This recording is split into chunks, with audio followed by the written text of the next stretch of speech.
เลยว่ะ สบายดีเนาะสบายดียังเป็นทางการทุกคนเนาะสบายดีทุกท่านที่เข้ามาติดตามรับชมมื้อนี้เราขึ้นมาอัปเดตทุกคนเนาะเป็นวันที่13เดือน5 2025ทุกคนขึ้นมาอัปเดตอยู่เขตภาพมุมสูงอยู่เขตเมืองสีโคตรตะบองเนาะเขตการสร้างสาของนักลงทุนอัปเดตเรื่อยๆทุกคนเลยมื้อนี้เราสังเกตเห็นมีจุดนี้ทุกคนนี่มีโครงการเพิ่นขึ้นนี่นะนี่ขึ้นอีกนี่ตัวเลยน่าจะเป็นตึกอาคารมันอย่างจักอย่างเลยนี่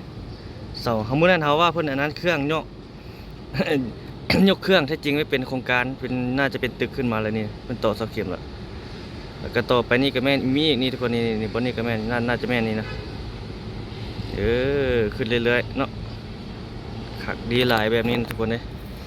ก้าวไปเรื่อยๆเวียงจันทน์เฮา2025 2026มื้อนี้ท้องฟ้าอยู่นครหลวงเวียงจันทน์นี่รู้สึกว่าอย่าครึ้มฝนเด้คือฝนสิตกนี่จุดนั้นมันมืดอยู่พุ่นเนาะเรื่อยๆทุกคนเลยตึกอาคารอยู่ที่นครหลวงเวียงจันทน์เฮา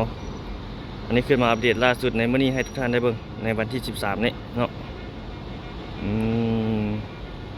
เขตเป็นกำลังก่อสร้างของนักลงทุนทางรูปนี้น่าจะเป็นเป็นห้องแถวนี่เขาจะ3ชั้นตัวนี้เป็นห้องแถวเนาะเมื่อวานนี้เขาจกอันนี้น่าจะเป็นห้องของน้ำบวชห้องน้ำเสียห้องน้ำมันอย่างประมาณนี้แหละอันนี้เอาขึ้นมาเนาะเป็นระเบียงบุเห็นภูเลยมื้อนี้เห็นบ่ทุกคนนี่แต่ละมือใดฟ้าแจ้งๆจะเห็นสายภูเรียบไปตัวนั้นเนาะแต่มือใดฟ้ามืดเราจะบ่เห็นเลยขาวเมื่อเลยบรรยากาศทุกคนเลยเวียงจันทน์2025ด้านลมนี่ก็ห้านอาหารของคนจีนอันนี้นะ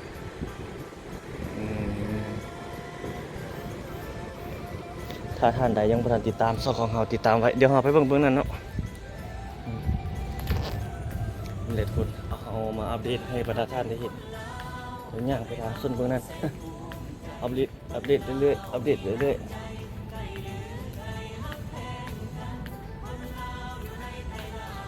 ถ้าใครยังไม่ทันติดตามไว้เนาะมาอัปเดตเมื่อวานนี้เมื่อวานนี้ว่ะทางซ่องบอกคำตุ๊กเพิ่นมาได้ทางวังเวียงเพิ่นก็ขึ้นมายามเขาเนาะเพิ่นก็ได้มาถ่ายอยู่จุดนี้เลยทุกคน ให้เพิ่นมาถ่ายเพิ่นมาเบิ่งเนาะบรรยากาศการสร้างสาพัฒนาอัปเดตเบิ่งเขาเห็นคนไทยหลายๆเพิ่นก็จะชมวิวบ้านเฮาเมืองเฮานำเป็นการเปลี่ยนแปลงเป็นเขตเข้ามาเฮ็ดมาลงทุนของนักลงทุนถือว่าเป็นการดีเนาะเพิ่นอยู่บางเวียงเพิ่นก็อัปเดตเขตบางเวียงคือกันเนาะทุกคนเนาะเขตบางเวียงก็มีบ่อนก่อสร้างหลายจะเป็นขัวแก้วสะพานแก้วบ่เป็นอย่างต่างๆเนาะเราก็ได้ไปอัปเดตถ่ายอยู่ทุกคนอันนี้ก็บรรยากาศนะทุกคนเลยนี่แหละเอาขึ้นมาเป็นภาพมุมสูงมื้อนี้เนาะท้องฟ้านครหลวงเวียงจันทน์มื้อนี้อยู่ประมาณนี้ภาคกลางของเราเฮาฟ้าบดฝนน่าจะมีฝนแหละพายุฝนตัวนี้ขึ้นมาหลายแล้วเนาะตัวนี้ขึ้นมาหลายแล้วตัวนี้ยังบ่ทันก่ออัดเถอะเจ้าบีบแกอยู่ลมตัวนี้ก็ขึ้นหลายเติบไปได้ตัวนี้นี่อัปเดตล่าสุดมานี่นะมาทางนี้ก็หลายนี่บางคนเขตก่อสร้างเวียงจันทน์วันนี้ให้ทุกท่านได้เบิ่งได้ชมเนาะเป็นการเปลี่ยนแปลงอยู่บ้านเฮาการสร้างสาพัฒนาบ่มีวันที่จะหยุดนิ่งเลยทุกคนเนาะ เดี๋ยวประมาณนี้ซะทุกคนทักทาย 3-4 นาทีเนาะอัปเดตให้บรรดาท่านได้เห็นได้ชมบรรยากาศนครหลวงเวียงจันทน์เฮามื้อนี้ในมือฝนสิตกอีกด้านนี้เบิ่งนี่ คึมๆมานี่เนาะแต่ว่ามื้อแรงเขาสิได้ไปถ่ายบ่หรือจังไดรอเบิ่งว่าจะได้ไปถ่ายไสมื้อเช้านี้เฮาก็ได้ถ่ายทางเขตสถานีรถไฟมาเนาะโลกมาเขตดงโดกมาเขตอันนี้ให้บรรดาท่านได้เบิ่งเดี๋ยวมื้อแรงถ้าฝนตกเฮาคิดว่าจะไปเขตบึงท่าหลวงทุกคนถ้ามันโอกาสหรือว่าท้องฟ้า